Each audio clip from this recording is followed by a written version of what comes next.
شهودك على ما قرأناه من القرآن العظيم وما صليناه وما سلمناه وما هللناه وما عملناه وما ذكرناه، وأوصل ذلك الثواب إلى حضرة نبينا وشفيعنا وقرة أعيننا المصطفى محمد صلى الله عليه وسلم. اللهم آته الوسيلة والفضيلة والدرجة العالية الرفيعة وابعثه مقاما محمودا الذي بعثته، وارزقنا في الدنيا زيارته وفي الآخرة شفاعته، ولا تحرمنا رؤيته وأوردنا حوضه المورود.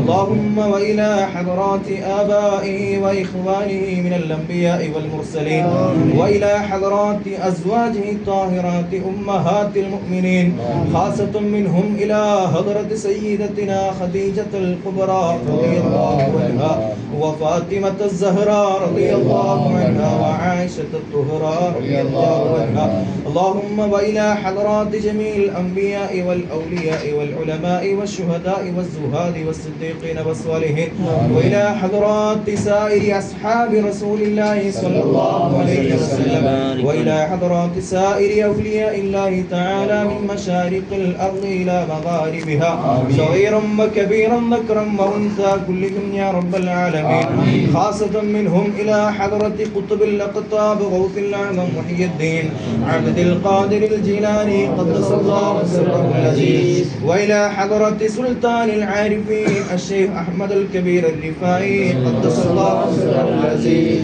وإلى حضرة إبراهيم الدسوقي قدس الله سره العزيز، وإلى حضرة أحمد البدوي قدس الله سره العزيز، وإلى حضرة سيد السادات أبو الحسن الشاذلي قدس الله سره العزيز، وإلى حضرة سيد الطائفة جنيد البغدادي رضي الله عنه، وإلى حضرة سلطان الهند هاجا معين الدين السي الأجميري قدس الله سره العزيز، وإلى حضرة قطب السيلون عثمان ولي الله قدس الله سره العزيز.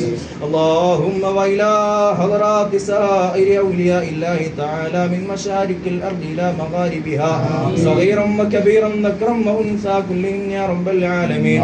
اللهم زد لهم شرفا على شرفهم وفضلا على فضلهم وجاها على جاههم وكرامة على كراماتهم لديك يا رب العالمين. اللهم أمدنا بمددهم واحمنا بحمايتهم وانصرنا بنصرتهم وأفض علينا من فيوضاتهم يا أرحم الراحمين. اللهم بحقهم وبجاههم يسر عسيرنا وسهل أمورنا واقض حوائجنا وأد ديوننا واشف أمراضنا وارحم موتانا يا أرحم الراحمين. اللهم وإلى حضرات من ماتوا منا من آبائنا وأمهاتنا وأجدادنا وجداتنا يا رب العالمين، خاصة منهم إلى حضرة من اجتمعنا هنا بسببه وتلونا القرآن لأجله يا رب العالمين. اللهم اجعل قبورنا وقبره روضة من رياض الجنة، ولا تجعل قبورنا وقبره حفرة من حفر النيران. اللهم آنس وحشته ووحشتهم وآمن روعتهم ونفس قربتهم ونبر محلتهم وارفع درجتهم وكلنا ولهم وليا وبنا وبهم حفيا. اللهم أظلنا وأظله تحت ظل عرشك يوم لا ظل إلا ظلك يا ذا الجلال والإكرام. اللهم اعطي كتبنا وكتابه بأيمننا وبيمينه، ولا تؤتي كتبنا وكتابه بشمائلنا وبشماله يا رب العالمين. اللهم ثقل ميزان حسناتنا وحسناتهم وخفف ميزان سيئاتنا وسيئاتهم يا رب العالمين. اللهم إن كانوا محسنا فزد به حسناته، وإن كانوا مسيئا فتجاوز عنه سيئاته يا رب العالمين. اللهم اغفر لنا واغفر له وارحمنا وارحمه واجمع بيننا وبينه في دار جناتك جنات النعيم مع الذين أنعمت عليهم من النبيين والصديقين والشهداء والصالحين يا رب العالمين. اللهم اغفر له وارحمه واعف عنه وعافه وأكرم نزله ووسع مدخله واغسله بالماء والثلج والبرد ونقه من الخطايا كما ينقى الثوب الأبيض من الدنس وأبدله دارا خيرا من داري وأهلا خيرا من أهلي وزوجا خيرا من زوجك وجيرانا خيرا من جيرانه يا رب العالمين. ربنا آتنا في الدنيا حسنة وفي الآخرة حسنة وقنا عذاب النار. ربنا ظلمنا أنفسنا وإن لم تغفر لنا وترحمنا لنكونن من الخاسرين.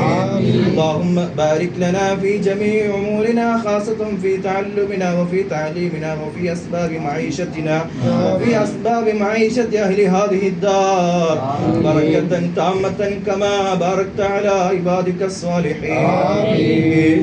يا أهل الميت أعظم الله أجركم وأحسن عزاءكم وغفر لميتكم.